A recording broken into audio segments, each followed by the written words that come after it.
Buying a car is unfortunately not as easy as walking up to it, kicking the tyres and checking the oil. There are lots of things that go wrong in cars these days that really weren't such an issue in years of old. So let's have a look at this article from What Car, where they're looking at the most common problems on cars today. So this article is based on responses to the What Car Reliability Survey, over 21,000 respondents to that, and it's basically things that the car's failed on in the last 24 months. So keep that in mind when we're looking at this. Number one, unsurprisingly, is non-engine electrics. The fault category covers a huge range of systems, from dashboard warning lights to switches for windows and doors. And these are by far the most common complaints. 24.5% of complaints were around these things. So if you are buying a used car, make sure you test every electrical component. Make sure the windows go up and down. Make sure everything's working as it should be, because these things can be little niggles, but they can be blooming expensive to put right. And sometimes it's a sign of another little gremlin in the system. So my advice is, don't buy a car with electrical faults. Check everything works. Infotainment and sat nav is number two, with a fault rate of 19.8%. Now, a lot of people see infotainment and sat-nav issues as, well, don't use it very often, not too bothered, blah, blah, blah. But lots of the controls for your car, things as simple things like resetting the clock on your car, that kind of stuff, can all be controlled via these screens at times. And obviously, the more modern cars, now, half the time, your aircon controls are also integrated into it. So it's very important to get these things right. Systems can cost 1,500 quid to replace or more. So again, go through the infotainment system, make sure everything works properly, tether your phone to it, make sure that's working, because these things can be costly and pretty frustrating. Number three is battery. This is one that didn't used to be so much of an issue, but is increasingly common. And it's also a problem on electric cars, this being the 12-volt battery, not the high voltage powertrain battery. These get drained quickly nowadays. Our cars are full of systems that run on that 12-volt battery and that eat it away. Those infotainment screens, all the little niceties we've got on our cars now, stop-start systems, all kinds of different things use that battery, and battery health is a very important thing. You can get yourself a little battery tester on Amazon. I'll put a link in the video description for one of those. Also think about getting a jump pack, either to keep at home or to stick in the car.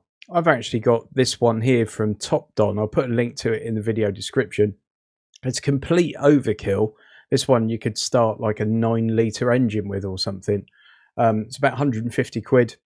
There's also one on that same link that's about 100 quid. So check that out if that's something you want to keep in your car. I think it's worth having, so hence I bought one.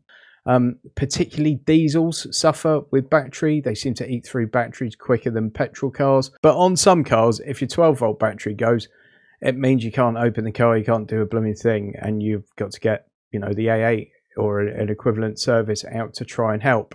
So making sure the battery's in tip-top condition is well worth doing. Bodywork's number four, fault rate of 13.2%. Blemishes, broken bits of plastic. When you see bubbling under the paint, it suggests there's some rot coming through. So all things to have a look at.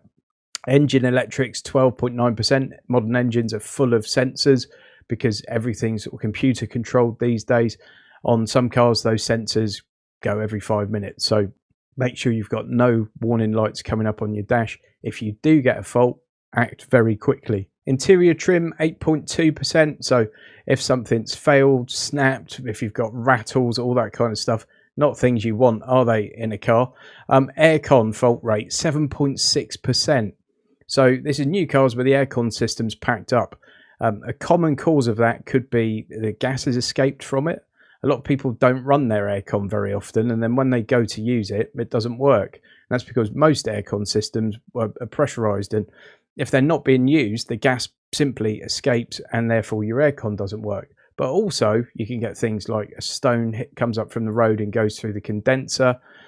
All that kind of stuff can affect it. Aircon systems can be very costly. A simple regas could be 60, 70, 80 quid. But if you need new condensers or anything more industrial, shall we say, it could be very expensive. So always when you're buying a used car of any age really, make sure the aircon gets nice and cold, like really cold, and it's also heating as well. Number 8 is the engine, 7.3% failure rate. They say here it's surprising that such a major component is one of the most likely to go wrong on cars aged up to 5 years old. As you'd expect, these faults took 2/3 of affected cars off the road. 55% of them spent a week or more in the garage. Only a quarter were repaired in a day or less. The brake system at number 9, that's one you really don't want going wrong. But obviously we've got electronic parking brakes, we've got ABS, there's plenty there. Again, sensors quite often go on these things. And number 10 is the exhaust. Niggles with emissions and exhaust systems don't affect many newer vehicles, although a common complaint is the car's emission sensors have failed and need to be replaced. Basically, if those emission sensors fail, sometimes it just won't let the car drive. Or it puts it into limp mode or causes you real problems. And it's because it thinks the car's not running correctly. The computer's getting those results back from the sensors and something's badly amiss, and it could severely affect the way the engine runs. So if you do get any of those faults, it's well worth getting a professional onto it as quickly as possible. Equal 10th with exhaust is the suspension, 5.4%. Suspension issues sound like serious problems, but most cases show that newer cars are not kept off the road for too long. Obviously, the state of our roads is a massive contributing factor for this. I get on my high horse about potholes and things regularly, but the state of our roads is an absolute disgrace, and it does badly affect the suspension in your car. Number 12 is the gearbox and clutch, 5% failure rate on that. Obviously, more and more cars are automatic gearboxes, and a lot of them electronically controlled, so there are possibly some issues around that, and clutches are another issue. Number 13 is only 2% of faults, but it's the fuel system, so things like your fuel line, fuel pumps, that kind of stuff, even the Philip flap if that won't open. Steering faults, that's something you really don't want. Again, a lot of modern cars are fly-by-wire steering as opposed to old ones where it was like mechanical steering. Power steering problems, pumps and stuff involved there. Common problems include the steering wheel becoming overly heavy to turn or pull into one side.